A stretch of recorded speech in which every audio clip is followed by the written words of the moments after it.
রায় বলেছে তুমি ঐশ্বরিয়া রায়ের গুয়ের মতো। রুবায়েত ফাতেমা তনি আর বারিশা হকের ঝগড়া তো সোশ্যাল মিডিয়াতে লঙ্কা কাণ্ড বাঁধিয়ে দিয়েছিল, কিন্তু এই ঝগড়া নিয়েই নেটিজেনরা তো এবার তুলছে প্রশ্ন।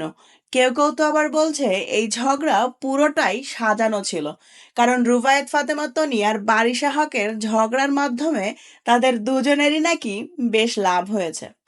কারণ বারিশা হকের ঝগড়ার কারণে রুবায়েত ফাতেমা তনির যে কাপড়ের বিজনেসটা আছে সেটির বেশ মার্কেটিং হয়ে গেছে।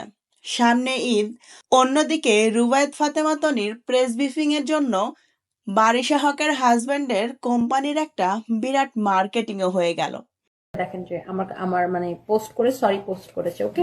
সো এগুলা বাদ, এগুলা নিয়ে এখন আর মানে কাউ ক্যাচাল করার কোনো দরকার নেই। এখন হঠাৎ করে বারিশা হকের হাজবেন্ড ফেসবুকে একটি স্ট্যাটাস দিয়ে সরি বলাতেই রুবায়েত ফাতেমা তনি সবকিছুই ভুলে গেছেন। এতেই তো নেটিজেনরা দুয়ে দুয়ে চার মিলাচ্ছেন, তারা সবকিছুই নাকি করেছেন তাদের বিজনেসের স্বার্থে, সবকিছুই ছিল সাজানো। আপনাদের কি মনে হয় কমেন্ট করে জানাতে ভুলবেন না। তবলাটা একটু ভালো করে বাজা, তোর বউয়ের তবলাটা একটু আটকা, বুঝছ নাই?